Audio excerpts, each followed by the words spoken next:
আসসালামু আলাইকুম। এটা একটা আনকমন রান্না।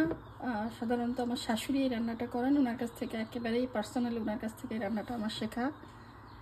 আমার ব্যক্তিগতভাবে খুব ভালো লাগে, তাই আপনাদের সঙ্গে শেয়ার করলাম। খুবই কিচ্ছু না, সিম্পল পেঁয়াজ, রসুন, আদা, জিরা, একটু শুকনো মরিচ দিয়ে একটা পেস্ট করে সেইটাকে আপনার প্রত্যেকটা মরিচে মানে ডিমের সঙ্গে একটু মাখানো,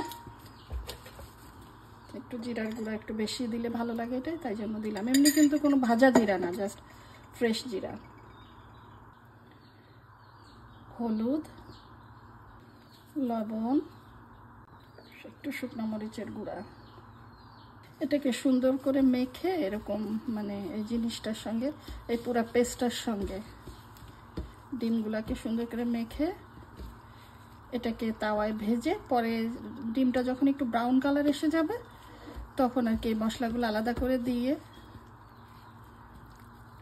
আবার একটু ভেজে নেওয়া, মানে মশলাটাকেও। বিশ্বাস করেন এটা এত মজা হয়, এত মজা হয়, মানে আপনারা একটু করে দেখেন ঘরে, ভালো তো লাগবে। এবং আছে না যে অনেক সময় রান্না করতে ইচ্ছা করতেছে না, ভাল লাগতেছে না, ঘরে মাত্র 2টা ডিম আছে বা 4টে ডিম আছে, কি করব, বাজারেও যেতে ইচ্ছা করছে না, খুব ক্লান্তও লাগে, বা ক্লান্তি দুপুরে রান্না একটা কিছু করতেই হবে, আবার সেটা মজার হতে হবে। এই ধরনের রেসিপি এটা। আর ব্যাচেলাররা তো মাস্ট, তাদের জন্য আরও ভালো এটা। এই যে এটাকে পরে আবার দিয়ে দিব আর কি, তো রান্নাটা দেখাবো পরে নিশ্চয়ই, মানে দেখাবো একটু পরেই। তো এভাবে করে সবগুলোর সঙ্গে লাগাই এটাকে ভেজে নিতে হবে ডিমটাকে, তারপরে এই মশলাটাকে দিতে হবে। তো থাকেন, রান্নার সময় আবার দেখাবো। এই যে এখন এই ডিমগুলো ঠিক প্রথমে উল্টা করে ভাজবেন।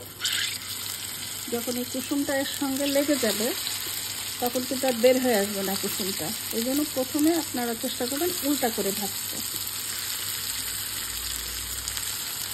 কিছু মুরব্বীদের রান্না মানে কিন্তু সবাই তো সব কিছু বাপের বাড়ি থেকে শিখে আসে না, কিছু তো শাশুড়ির কাছ থেকে শেখা, মা, খালা, চাচি, কুকুরদের কাছ থেকে শেখা। এটা আমার একেবারেই আমার শাশুড়ির কাছ থেকে শেখা। তো আপনাদের শাশুড়ির সবচেয়ে প্রিয় এবং আনকমন রান্না কোনটা আছে জানাবেন প্লিজ। এই যে খেয়াল করেন কুসুমটা কিন্তু এই যে আটকে গেছে এর সঙ্গে, এখন আর বের হয়ে আসবে না। এই যে মশলাটা রেখে দিচ্ছিলাম মাথায়, ওর সঙ্গে মাখানো ছিল, সেটা এখন আমি দিয়ে দেবো এর সঙ্গে, দিয়ে সামান্য একটু পানি দিয়ে ব্যাস এটাকে ঘুমাঝুম করে ফেলবো। খুবই সহজ, খুবই অল্প খরচে, এবং এনি টাইম আপনি করে ফেলতে পারবেন। আর হ্যাঁ, অবশ্যই জানাবেন আপনাদের শাশুড়ির খুব আনকমন কোনো কিছু একটা, যেটা আপনাদের শ্বশুরবাড়িতে এসে খুব ভালো লাগে ওনার হাতে। এই যে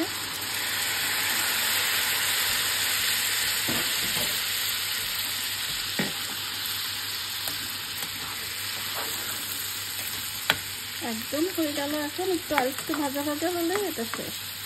এটা খুব সহজ এবং খুব মজার একটা রান্না, খুব স্পাইসি। এটা একটু কড়া করে দিবেন, মানে ঝালটা, এবং এই মশলাটা দিয়ে আপনি 1 প্লেট ভাত খেয়ে নিতে পারবেন, সঙ্গে একটু ডিম।